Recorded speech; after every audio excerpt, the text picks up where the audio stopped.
We all want to have our ideal business, a business that maximizes the potential for each of the key stakeholders associated with our business, from our shareholders through to our team members, right through to our end clients.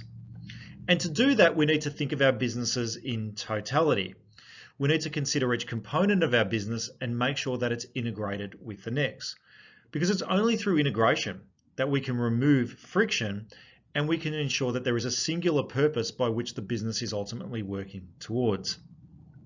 So, where do you start? Well, as the business owner and entrepreneur, it all starts with you and your personal vision of success.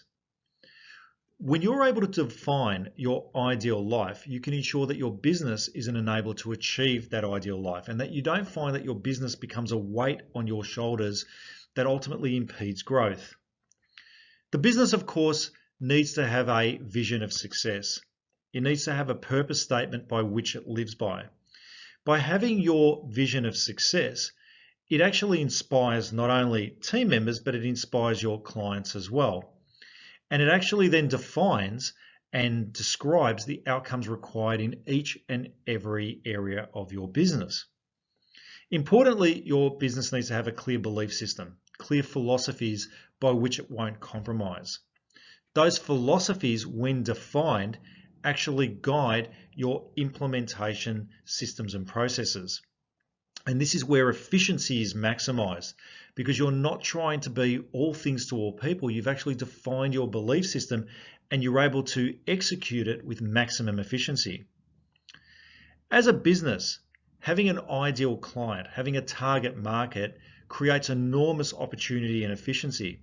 Again, by defining your business vision and how it's going to look and operate, it's quite easy to identify the target market that best fits that business vision. Your ideal client will help you define the acquisition plan needed to find where these ideal clients live. By identifying your target market and acquisition plan, you can also define your engagement process because you can cater to the psychographic and demographic of your ideal client. This helps you maximize opportunities and the potential within your ideal client. Because as an expert, you know things about that target market and ideal client that no one else really does.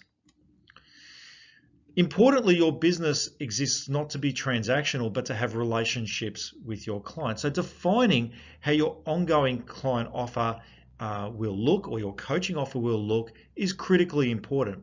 You want to maximize success for your client. So you want your offer to align to your client's measure of success. Again, by defining your target market, by defining your business vision, you can define your coaching offer. Now that might center on taking a long-term plan and bringing it back to short-term milestones. It might be about mutual accountability.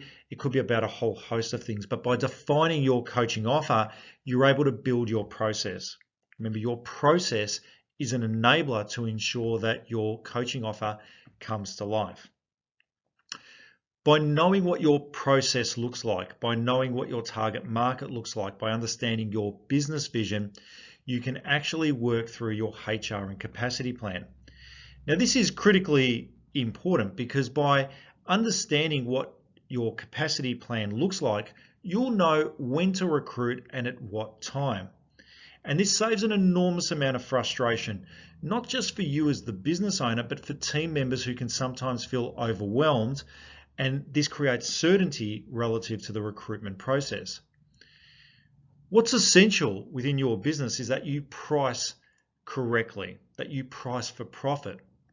But the only way to know how your pricing model should look is to understand all the other components previously mentioned. So in other words, when we understand our capacity planning, we can start to work out our profit per client and profit per business unit.